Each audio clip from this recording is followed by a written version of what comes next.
Comprar casa ou investir em imobiliário não está reservado apenas para pessoas nos seus 40 ou 50 anos, como frequentemente se acha. Aliás, a primeira casa que eu comprei pessoalmente foi aos 20 anos e se calhar até podia ter sido mais cedo. O objetivo deste vídeo é não só explorar o quão mais cedo poderia ter sido, de uma perspectiva legal e até financeira, abordando todas as potenciais barreiras que existem a nível de idade à compra de casa, mas muito para além disso, criar um cenário prático de um jovem num percurso de vida, chamemos-lhe normal, para perceber realisticamente com que idade é que é possível fazer uma primeira aquisição. Há 3 formas de responder à pergunta de com que idade é possível comprar casa em Portugal. Existe o ponto de vista legal, que é o mais direto e aborrecido de responder, o ponto de vista puramente financeiro, que envolve uma breve explicação de como funciona o financiamento bancário, mas que também tem uma resposta relativamente simples, e o ponto de vista prático, que é para mim o mais interessante porque reflete aquilo que acontece no mundo real. Ainda assim, vamos analisar todas estas 3 situações para que nos próximos minutos tenham um domínio completo do tema e das suas nuances. Antes de começarmos, quero chamar a vossa atenção para o facto de terem à disposição no primeiro link da descrição um guia completo, totalmente gratuito do processo de compra e venda de casa, que vos pode ser muito útil se estiverem a passar por essa situação ou quiserem apenas aprofundar ainda mais o vosso conhecimento. Começando pelo ponto de vista legal. Não sou advogado nem solicitador, portanto falei com os meus caros amigos Cláudio e Rafael da PA Solicitadores, com quem trabalho diariamente e que na inexistência de esclarecimentos na internet sobre muitos temas relacionados com o direito no imobiliário me ajudam com frequência. A conclusão a que chegámos foi que há 4 possíveis enquadramentos. A partir dos 18 anos, qualquer pessoa pode comprar casa e fazer um financiamento bancário se assim o entender. Antes dos 18 anos, se o menor for emancipado, nomeadamente através do casamento, a mesma coisa. Antes dos 18 anos, se houver representação dos pais, pode ser feita uma compra a pronto, mas tanto o financiamento bancário como a eventual posterior venda precisam de autorização do tribunal. E antes dos 18 anos, sem emancipação nem a representação dos pais, é impossível a compra e o financiamento. É isto. Não há grandes contornos que vão por aí além. Agora, do ponto de vista financeiro, temos novamente 2 possíveis enquadramentos. Vai-se fazer a compra a pronto ou a intenção é recorrer a um financiamento bancário. Se o objetivo for comprar a pronto, a única coisa que é preciso é dinheiro e não há limitações de idade para além das legais. Onde poderá entrar aqui algum impedimento é do ponto de vista prático, no sentido em que, por exemplo, como é que um miúdo de 18 anos tem os milhares de euros necessários para comprar uma casa a pronto. Mas isso virá a seguir quando abordarmos a questão prática. Por outro lado, querendo recorrer a um crédito de habitação, para além da maioridade ou emancipação e de dinheiro para a componente que não é financiada, porque os bancos não emprestam 100% do capital, pelo menos ainda, é preciso capacidade de endividamento. Surge aqui uma nova potencial limitação, tanto para os mais novos como para os mais velhos. Para os mais novos, porque parte de como se avalia a capacidade de endividamento tem a ver com rendimentos. E a forma como se comprovam rendimentos é normalmente através dos últimos 3 recibos de vencimento, ou 6 meses de recibos verdes, e da declaração de IRS do ano anterior. O que quer dizer que, à partida, ainda que esta não seja uma regra necessariamente escrita, quem quer contratar um crédito de habitação terá de ter 1 ano de rendimentos para trás. Se pensarmos bem, faz sentido, porque o negócio dos bancos é emprestar dinheiro a quem o pode pagar de volta com juros, e para isso avaliam o perfil das pessoas para determinarem se têm ou não a tal capacidade, sendo para isso preciso que haja histórico salarial, provas de estabilidade financeira. Como a idade mínima para começar a trabalhar, segundo o artigo 68º do Código do Trabalho, é os 16 anos, então, na teoria, é possível um jovem de 17 anos, emancipado ou com a representação dos pais e a autorização do tribunal, pedir um financiamento bancário tão alto quanto os seus rendimentos o permitirem. Claro que, para quem começa a trabalhar e a declarar rendimentos apenas a partir dos 18 anos, então avançar a solo, sem um fiador, por exemplo, que é alguém que se compromete a assumir a responsabilidade do crédito caso o devedor falhe, requer aguardar mais 1 ano ou até se receber a declaração de IRS e respectiva nota de liquidação. O desafio dos mais velhos é outro completamente diferente, que é o prazo do financiamento e a forma como isso se relaciona com a sua idade. Primeiro porque, a 1 de julho de 2018, o Banco de Portugal emitiu uma recomendação macroprudencial, basicamente um conselho com vista à estabilidade financeira do país, que passou a impor, entre outros, o limite de 35 anos de maturidade dos novos contratos de crédito para pessoas com idade superior a 35 anos. O que quer dizer que alguém com 35 anos ou mais já só se pode financiar a 35 anos em vez dos 40 anos, que é o máximo em Portugal. Dito assim, até nem parece super problemático. Só que, em conjugação com isto, surge o limite de idade imposto pelos bancos,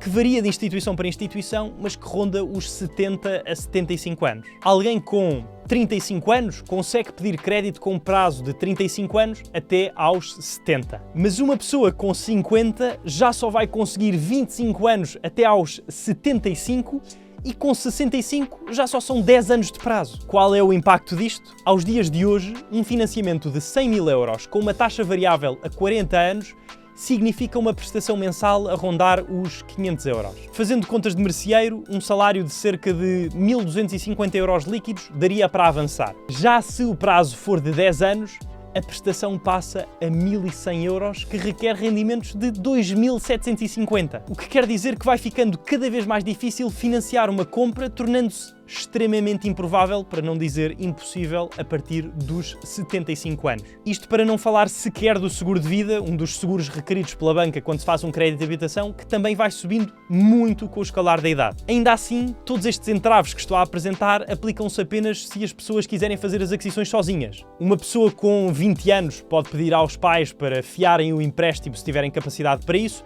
tal como uma pessoa de 80 pode pedir aos filhos para serem os titulares. Ou seja, não é que a compra de casa ou o investimento imobiliário seja totalmente inacessível para estes grupos etários, mas as estratégias podem necessitar de ser ajustadas. Agora, isto é tudo a teoria. O vídeo estaria muito incompleto se não explorasse aquele que provavelmente é o principal interesse de quem clicou, que é: se eu começar sem dinheiro e percorrer a rota normal que a sociedade hoje em dia dita, ensino secundário, licenciatura, eventualmente até mestrado, e depois começar a trabalhar, quanto tempo é que demoraria até poder comprar casa?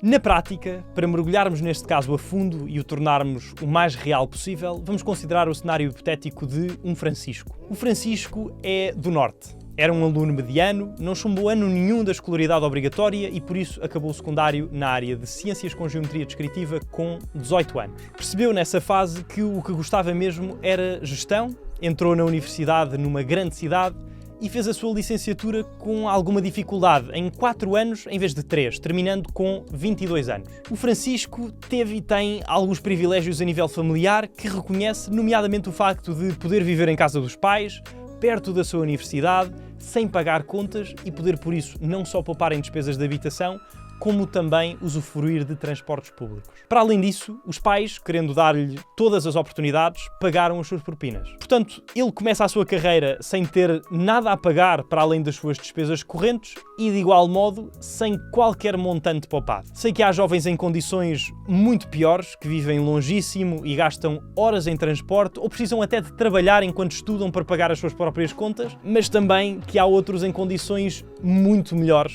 então quis arranjar aqui este meio termo. O emprego que decidiu ter no seu início de carreira foi consultoria de gestão e entrou para uma empresa, também ela mediana, oferindo um salário líquido em 12 meses, já com subsídio de alimentação, a rondar os 1.100 euros, que do meu contacto com amigos e conhecidos não estará muito longe da realidade, com aumentos anuais previstos de 5%. Este é o ponto de partida. Ele ganha 1.100 euros por mês, é aumentado 5% ao ano e poupa 50% do que recebe, porque vive em casa dos pais e tem algum apoio, mas ainda precisa de pagar alimentação, roupa, lazer, transportes e por aí. Então, no primeiro ano consegue poupar 6.600 euros, no segundo já vai com 13.530, no terceiro 20.807 e vou deixar aqui uma previsão do aumento da sua almofada financeira e do salário até aos 30 anos. O Francisco vê os vídeos do canal e até tem a ambição de comprar o seu primeiro imóvel para investir e não para viver, porque sente que estava em casa dos pais, pelo menos durante mais uns anitos. A primeira coisa que fez foi ir à internet tentar perceber quanto dinheiro precisaria mais ou menos, para depois delinear o seu plano e trabalhar rumo ao objetivo. Viu uma data de coisas, até identificou esta casa no Porto, à venda por 145 mil euros, que achou ser uma boa oportunidade, então decidiu estabelecer o patamar nestes valores. Pegou no guia completo do processo de compra e venda de casa, que está disponível gratuitamente através do primeiro link na descrição, para saber tudo o que tinha pela frente e para calcular os custos reais com a aquisição, que estão lá todos discriminados. No mínimo são à volta de 19 mil euros, dos quais 14.500 são a entrada e o resto é impostos impostos e outros encargos, mas novamente, se quiserem o pormenor, está tudo no guia que podem fazer download. O problema com que se deparou foi a evolução do salário, porque com uma taxa de esforço de 40%, que é o máximo recomendado, só aos 29 anos é que estaria a ganhar o suficiente para conseguir pagar a prestação mensal de 600 euros, que é o praticado atualmente para financiar 90% desta compra de 145 mil euros. Simplificando ao máximo, se ele não tiver mais créditos, a sua futura prestação tem de ser inferior a 40% do salário.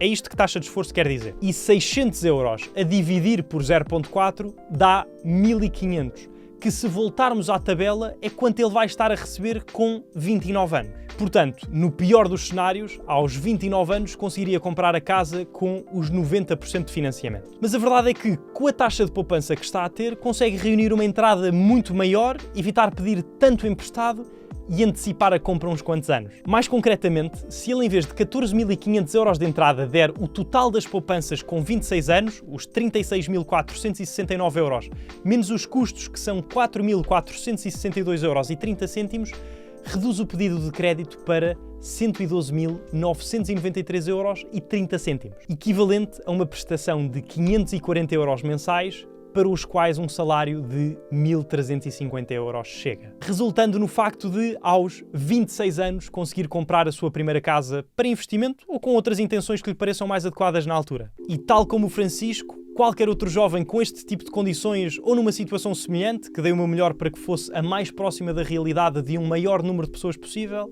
conseguiria também. Poder-se-ia poupar ainda mais dinheiro, poder-se-ia ganhar melhor, poder-se-ia juntar um casal ou amigos e reduzir este tempo para metade, poder-se-ia recorrer a um fiador, enfim, existiria muito por onde ir para traçar um cenário diferente. Em qualquer caso, um bom primeiro passo é talvez ver este vídeo a aparecer agora no ecrã que cobre todas as etapas da compra de uma casa. Espero que vos tenha sido útil, um clique no gosto é extremamente apreciado, qualquer dúvida podem escrever nos comentários, desejo-vos tudo bom, um abraço e até à próxima semana.